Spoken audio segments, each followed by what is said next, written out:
Good afternoon, everybody. Welcome to the latest installment in the virtual Nerdstock series based off of what occurred in January of 23 at the Fire Department Safety Officers Association meeting in Florida.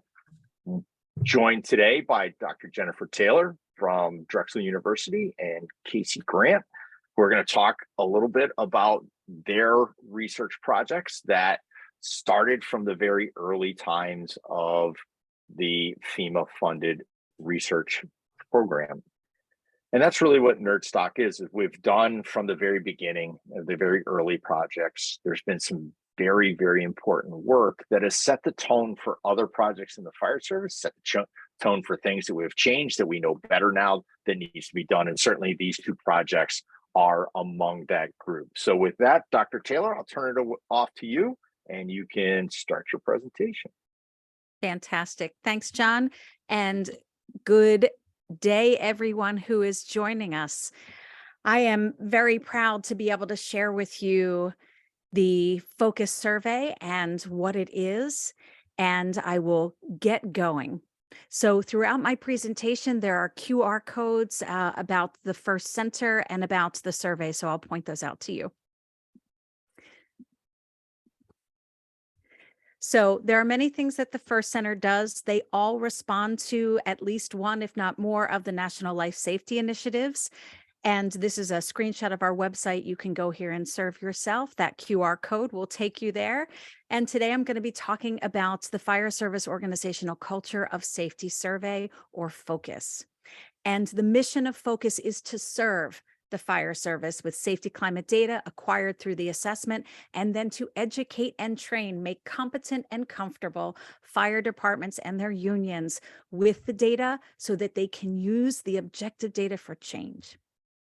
And this all is because you asked for it. National Life Safety Initiative #1 said we need to define and advocate the need for a culture change within the fire service relating to safety, incorporating leadership, management, supervision, accountability, and personal responsibility. But you can't manage what you don't measure. And so we developed FOCUS for you.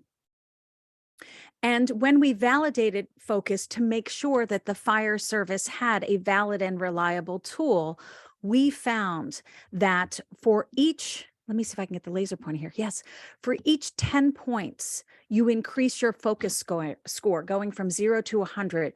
You see increases in safety compliance, increases in job satisfaction, and that's also known as morale, increases in work engagement.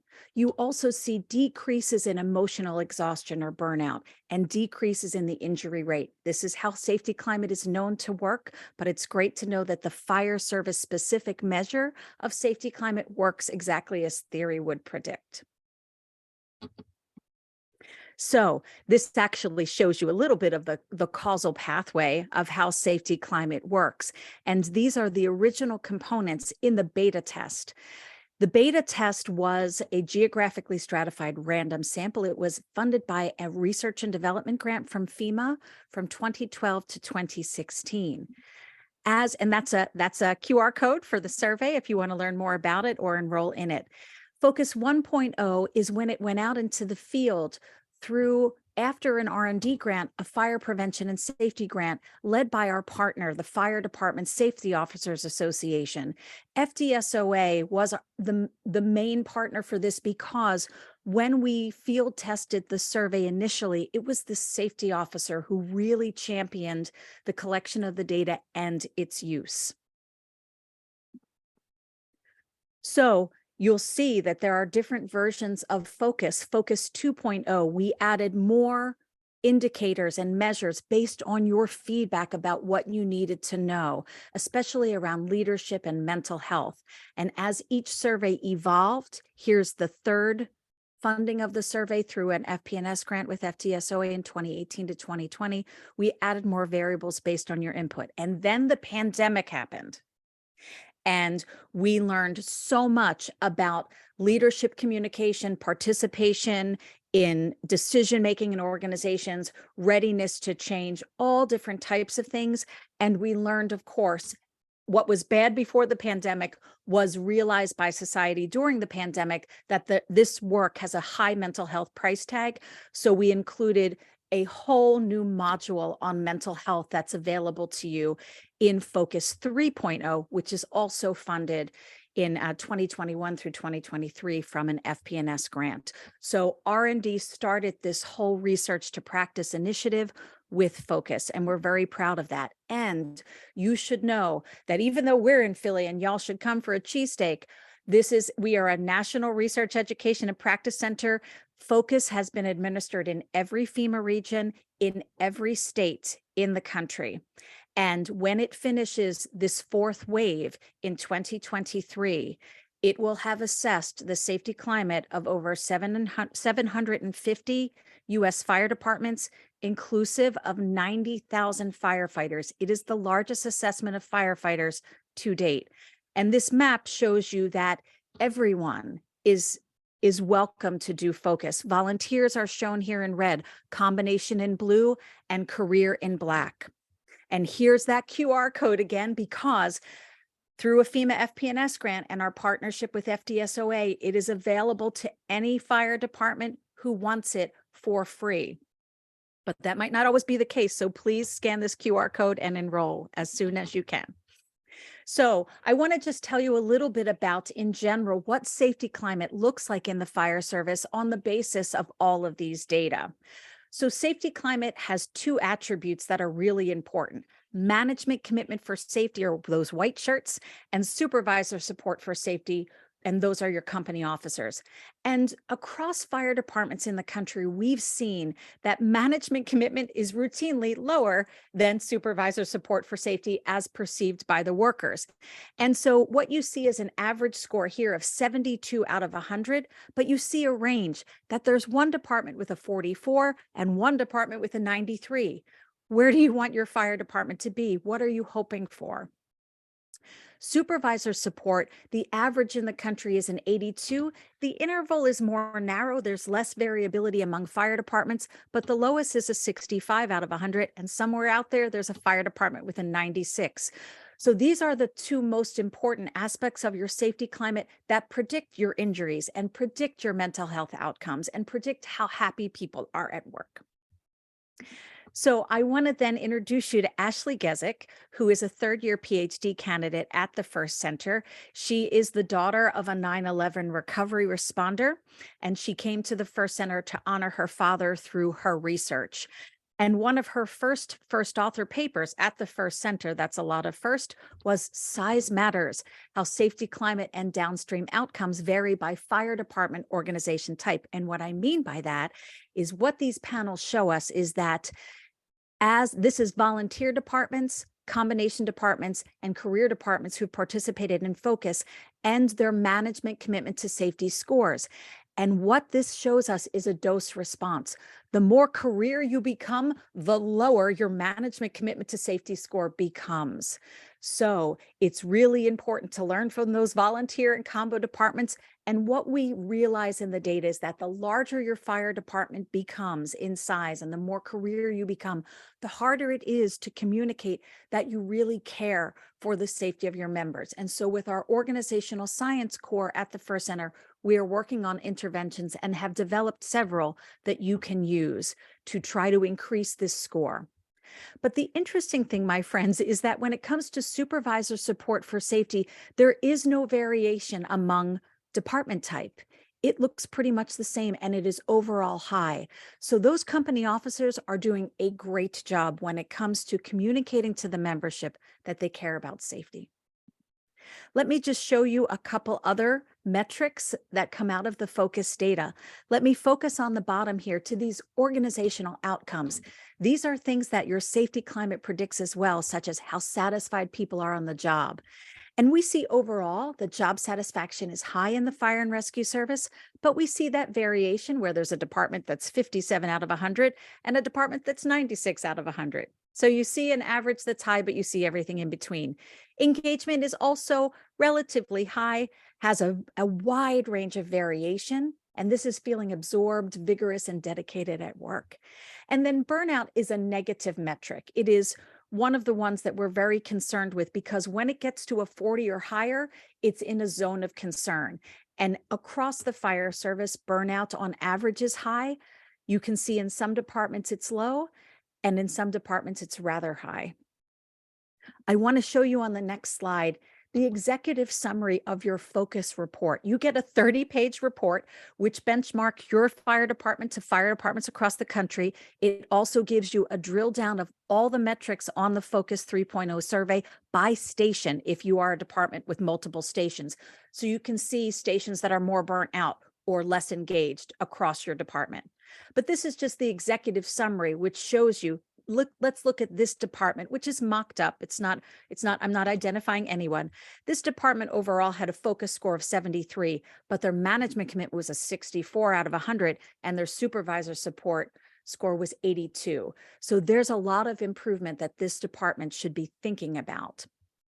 The safety behaviors were overall very good. And then we look at some of those organizational outcomes like burnout, engagement, and job satisfaction. And we can see what the averages are, but we can also take a look across thinking about your work on an EMS run or a fire run. How do you feel? And you can see here that burnout in this department was 45, which is it's in the area of concern. But what's really driving that are the EMS runs. And that's what we've seen across the fire service, is that the EMS side of the work is driving down engagement, and it's also driving up burnout and driving down engagement with work. And that's not really surprising given the incredible amount of runs we have in the United States and the lack of resources we have to respond to this increase in community demand. So the executive summary helps you tell the 30,000-foot view of your department, and then the report gives you the nitty-gritty details. Then, once you have the data, it doesn't end there. You get to attend Culture Camp. And at Culture Camp, you meet with other fire departments and unions around the country and our team, and you actually learn more about safety climate and a lot more about your data. Yes, you hear from the nerds. Here's Andrea Davis, the Associate Director of the First Center, geeking out. But then you also hear from members of the fire service. So here's Chief Rich Marinucci, who's the Executive Director of FDSOA, talking to a class. And here's one of those participants teaching back the data on these screens from his reports. And then all the people in the audience are yelling at him, you should do this and you should think about that. And so it's a very rich and vigorous type of environment for you to become competent and comfortable with data. And we've heard from folks that they have really good experience in Culture Camp. We do deep evaluations, but just as a skinny, this participant said, this training takes you into the world of data and science. Learning to understand data and science allows departments to go deeper into the world of safety. In time, this will allow facts to be the rule in place of opinion or theory. And another fire department, we ask fire departments, what are your intentions? Now that you have the data, you see where your burnout is, you see where your injury rates are, what are your plans? And this is Chief Waldo from Bozeman, Montana. He said, I think it's important to figure out how to sustain this. Doing it once, meaning the survey, is good, but doing it twice is better. But the true measure is when you continually reassess to make sure that you're getting better and you're not backsliding. So Chief Waldo really understood that focus is really just a way to take the temperature of your fire department, and you should be doing it every so often, maybe every year, every 2 years, or once you make a significant policy change or practice change, to see how did that change affect the perceptions of the safety culture of your fire department. But let me share with you a little bit more. I'd like to share with you some testimony from fire departments.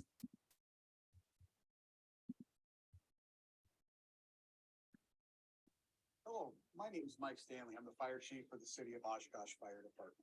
And I'd like to just take a moment to talk about the success we had as an organization and how the focus survey helped advance to our departments. It gave us a good starting place to benchmark from of what was our culture of safety like. You know, what was the mental health of our firefighters like? How burned out were they? It is a frank and honest assessment.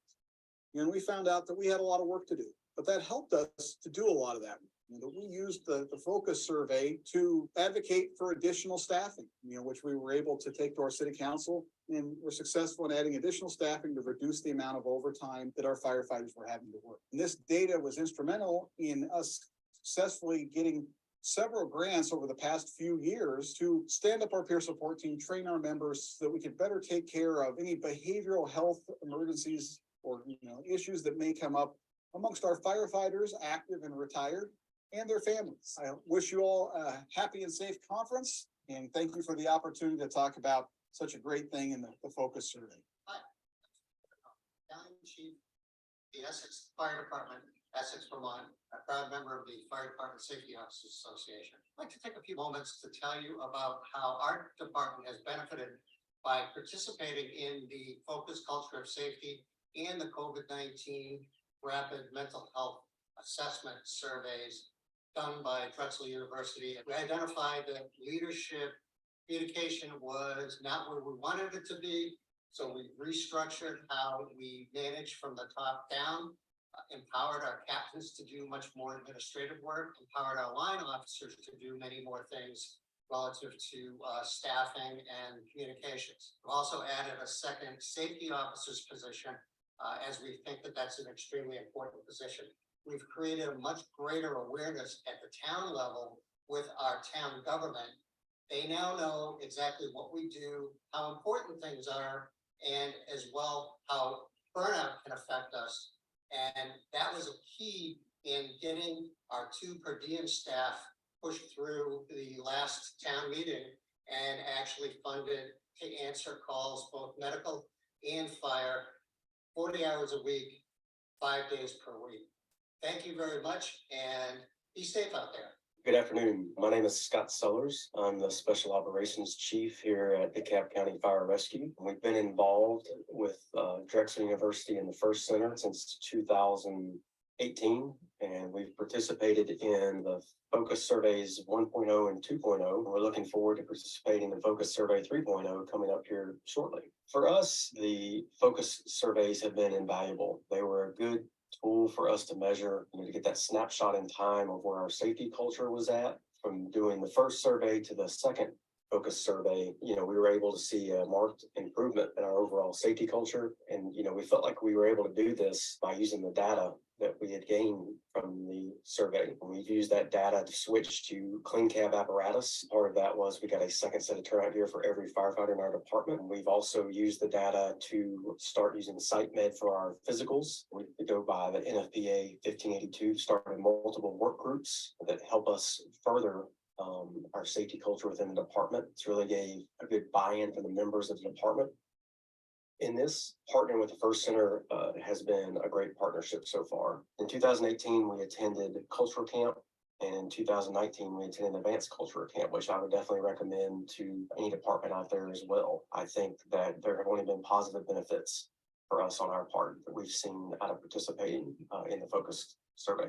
Hi, this is Captain Rob Morris with Dallas Fire Rescue. I want to take just a couple moments to discuss the Focus Survey and the privilege and honor that myself and Dallas Fire Rescue have had in working with the various projects and initiatives with the fine folks at the First Center out of Drexel University. Several years ago, we participated in the Focus Survey, and that started a major culture shift and played a very large role in the safety climate change that we were trying to enact. When we participated in that survey and got that data through Focus, it gave those of us in administration and leadership finger on the pulse of where we stood department-wide. It also gave our members a voice in that process, and it allowed us to know where we are. You don't know where you need to go if you don't know where you are. And with that data and information that we gained through Focus, we were able to start the process, putting ideas and dreams into practice and policy and procedure. So as a result, we now have a much more robust mental health and well-being team. We have doubled our safety division. We have staff psychologists now. We have a resiliency coordinator. We have a peer support coordinator with an expanded and enhanced peer support program. This all started in part with our participation in Focus. I cannot speak highly enough of the process. I cannot speak highly enough of the information that you will gain with participation. And I highly recommend participation if you have this opportunity to join your department with all the others that are participating in Focus. Thank you. I always have to adjust my microphone when Rob Oh, Bohr my speaks. name's Mike Stanley.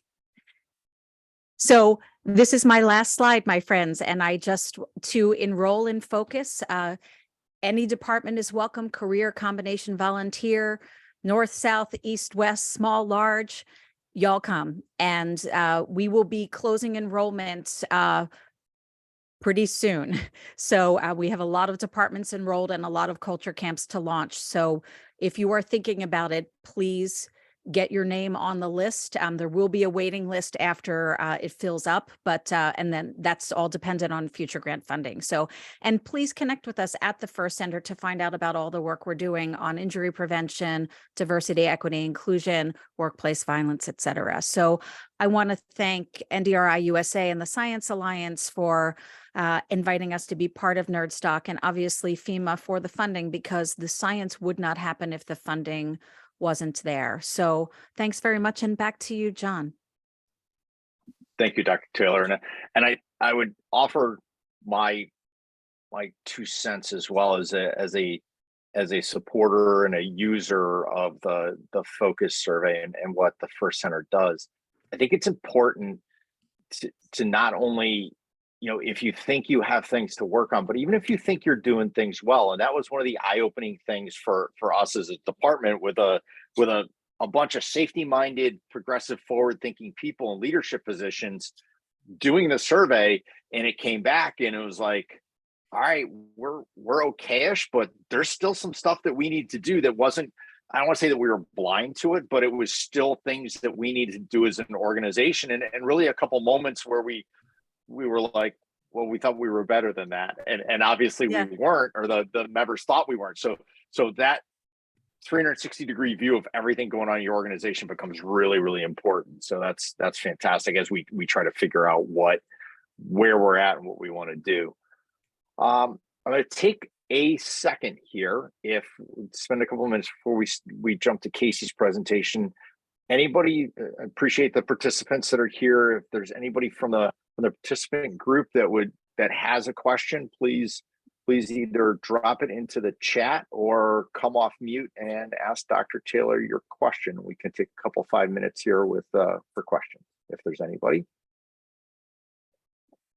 And while we're waiting, John, I will say that I think that's one of the great things about Focus that I learned as a scientist. As a public health scientist, we're often trained to look for problems, but I think what Focus does is it shows us that, but it also shows us what's good. So it's not about safety culture change. It might be about safety culture maintenance. Like, there are people who are really doing a great job out there, and they should be teaching others and sharing the secret sauce. Absolutely. And the using it, like, it is so difficult. It certainly is, as when there's economic compression and the underserved populations and challenging times, the question always comes to, how do we justify every single penny or explain every single penny we spend? And when you have that data that says these are why the things, from medical physicals to 2 sets of turnout gear to why we do certain things on the fire ground that cost money, and go like, look, this is what it means. This is how it translates to service to the citizen and safety and well-being to our personnel. So it is massive, and appreciate everything that you guys are doing there. So not seeing any questions, I'm going to pass the baton off to Casey. If you'd like to take a second to introduce yourself, pop your slideshow up on the screen and we'll get started. Sure. Thank you, John. And welcome, everyone. My name is Casey Grant, and I am an independent person these days after retiring from NFPA after 3.5 decades, part of which I led the Fire Protection Research Foundation as their executive director when I retired, and directly managed and brought forth a number of these important projects for the fire service. And this is one of them here, the How Clean is Clean project, also called PPE cleaning, and part of the whole effort on decontamination control. So I assume you can see my screen. And I would like to. Yes, sir. Yeah, great. Thank you.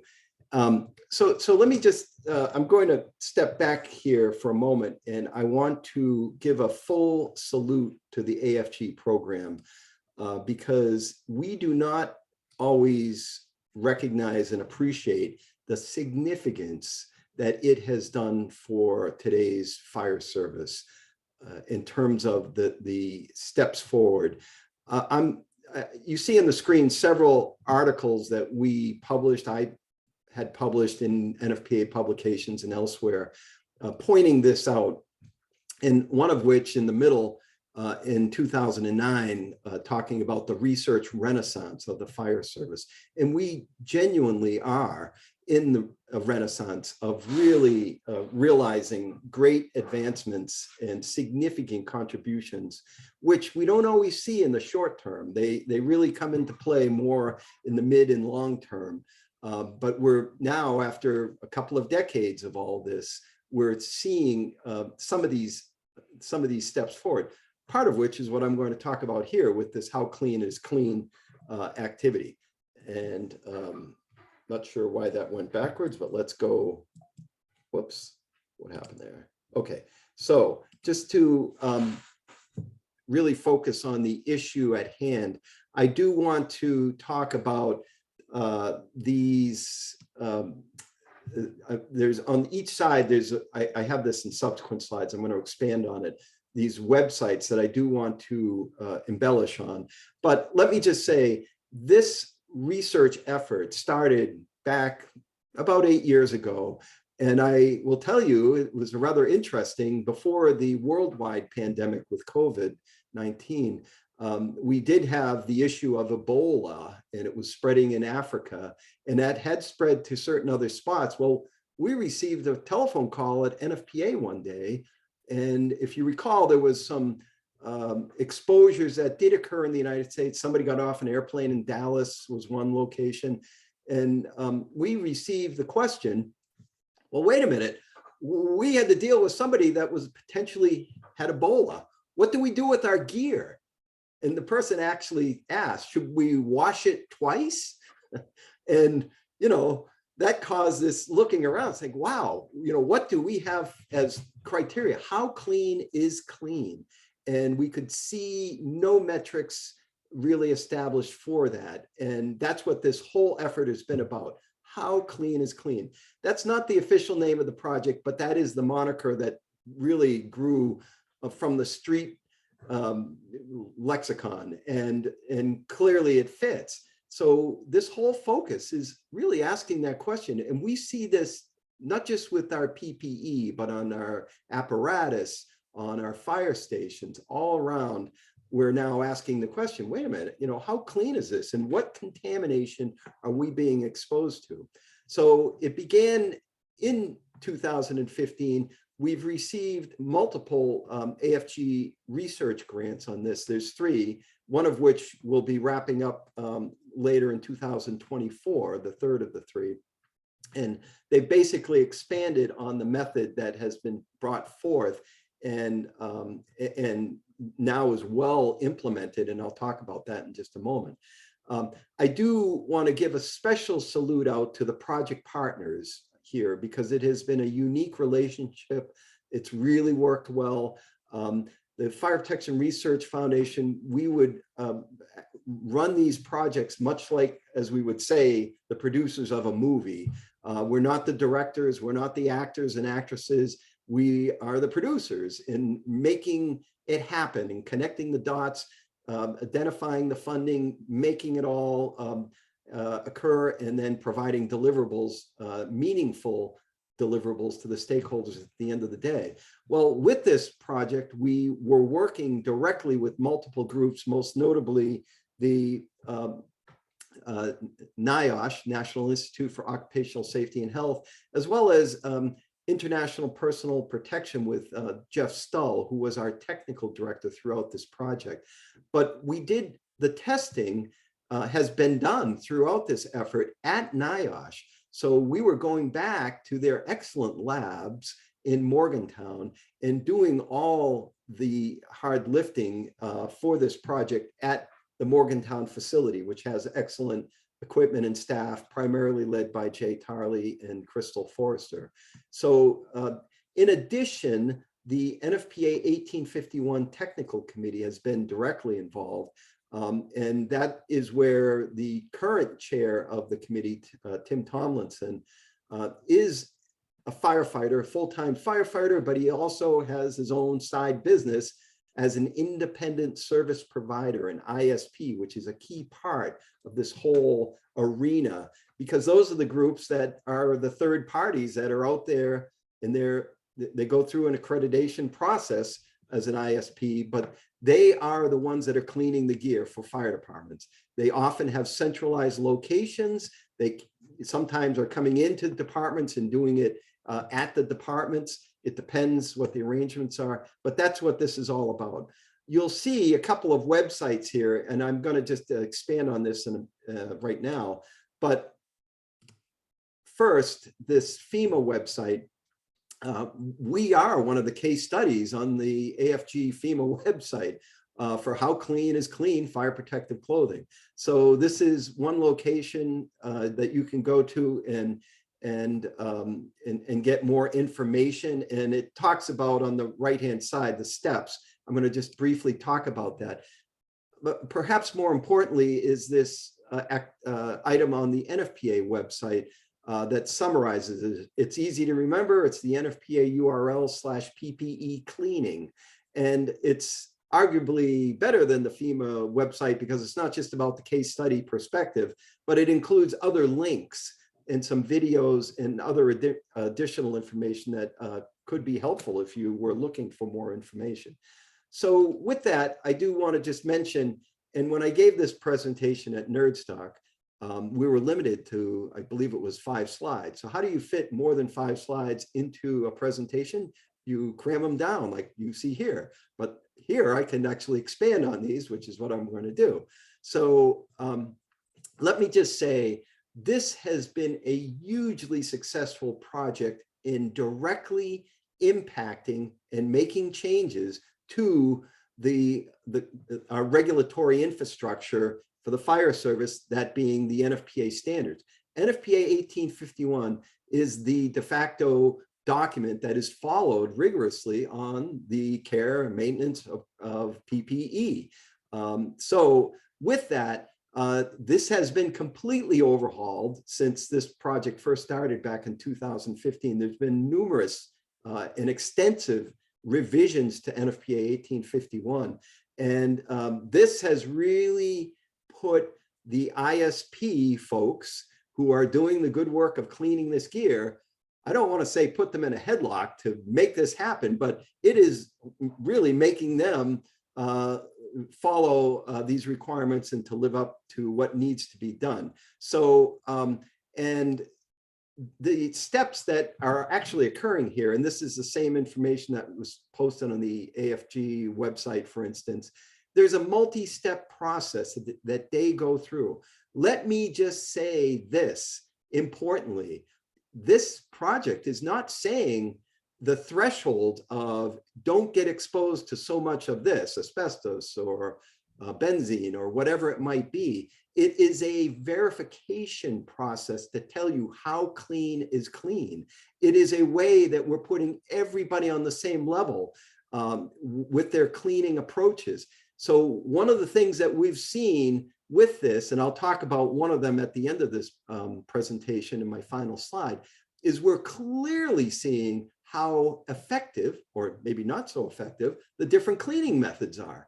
And we're clearly seeing issues of what I'll call cross-contamination that are very common and where people are spreading things around. We very clearly have been able to identify and see that certain things firefighters are exposed to, and I'll just pick on a couple here. Benzene, for instance, it's very commonly found at fire grounds, but it's very non-persistent. So in other words, it dissipates very quickly. Even though it's very toxic and bad stuff, it's really hard to contain. Well, on the other hand, there's some other materials that maybe aren't as toxic, but they're like tree sap. you cannot get it out of your gear no matter what. It's not going to come out. It's highly persistent. And we realize now that these are, what is changing some of the dynamics of what people are exposed to. So this is leveling the field here, that whether you have used gear or brand new gear or whatever it is, you can see, we get the feedback on the contaminants that it has been exposed to. And I do want to just say this has now been widely implemented through numerous ISPs. And you can see here, just with this, and this actually is an older slide from last year, but this is widely used at this point. And so back to the success of getting the word out and really proliferating this, this technology and this AFG funded research. So I want to close out here by just mentioning that there's been multiple spin-offs from this activity. And I'll just start by saying this first bullet, liquid CO2 washing analysis. There's been multiple other research projects, and this is a great example, this one that has been done by North Carolina State University, TPAC, as we know them, with their School of Textiles, who just have incredible facilities. The School of Textiles itself has 1,100 students and is bigger than some other colleges. But North Carolina State University have done tremendous work. This is one of the projects. And this spun out of the How Clean is Clean. And we were seeing this liquid CO2. It's like, wow, this seems very effective. So their project zeroed in on that specifically to further address how that was, what it takes to have liquid CO2 washing, the approaches, the pluses, the minuses, et cetera. So they did a full evaluation of this. And this has been very helpful. I'm just going to say liquid CO2 cleaning is an expensive approach to do, but it's highly effective. And it gets back to maybe having regional work in some ways with equipment and so forth. So this is all playing out now as we see the better and the okay versus the better and best ways of cleaning. I do want to mention this second bullet here, the campaign for fire service contamination control. And that's where you see it going across the page here, starting with at the far left, the FCSN, Fighter Cancer Support Network white paper. I was part of the rewrite of that in 2013. And we first heard at that time the presentation by Paul Erickson on fire station design. And when he gave the presentation, we were all looking around. It's like, where have we been addressing fire stations? We are dragging all this stuff back to the fire stations and then living in it. And this is not appropriate. And so the whole question of contamination control was rooted back to, we're not addressing fire stations. And I turned to Dr. Tom Hales from NIOSH, who was a member of the 1500 committee at that time. And I said, you're on the 1500 committee and you've done all this great work with rehab and the rehab standard. Have you ever addressed contamination control during rehab? No, but we really should, was his response. And from that point on, we immediately went and submitted for AFG funds to do what you see there, the campaign for fire service contamination control. We got that funding, we generated this report in 2018. Among the different issues in Annex B of that report, we indicated all the NFPA standards that did or did not address contamination control, but really should. And obviously, certain documents like 472 with hazmat and so forth, yeah, they address it. But most of the others did not. And of the 94 identified codes and standards, we said this really needs to address. So it was a wake-up call to NFPA. You've got to get your head wrapped around this. It directly led to the establishment of the new NFPA 1585 standard for exposure and contamination control. And that first edition is due out very shortly, I believe, next year. So that's the background of how that came about. I do want to just close by saying one other activity, because I was involved with it earlier this week and last week with the Washington State Council of Firefighters up in the Northwest. and healthy in, healthy out.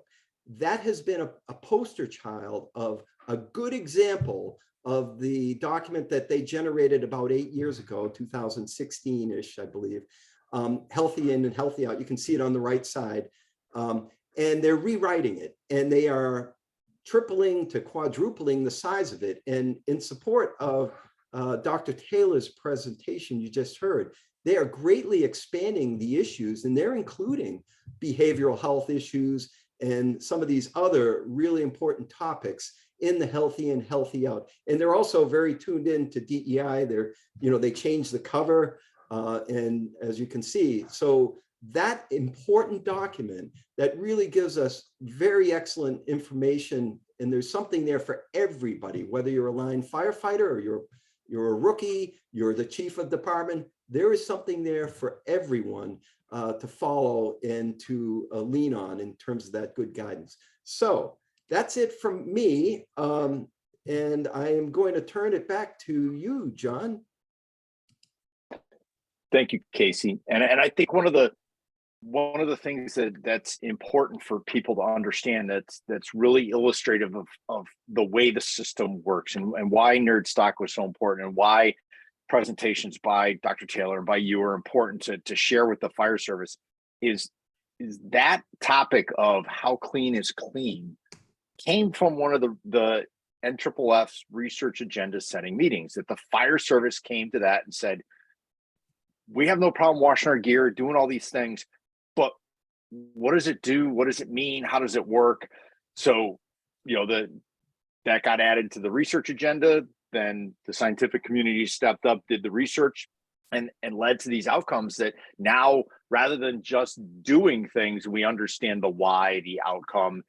And again, to your point, how the ISPs can be held to task to make sure that somebody's not just saying, well, it's clean, you're fine. Well, that has to be quantified now. So the system of the fire service has a need, the research community responds, the fire service adapts is really evident in both your programs. So I appreciate that as well. We have a couple minutes left. So if there's anyone in the participant group that would like to offer up a question or has something they'd like to ask of Dr. Taylor relative to the first center and the focus study, or to Casey about how clean is clean and that research package, we've got a couple minutes here. If you can't come off mute, you can put it in the chat. Looks like, so also for all the participants,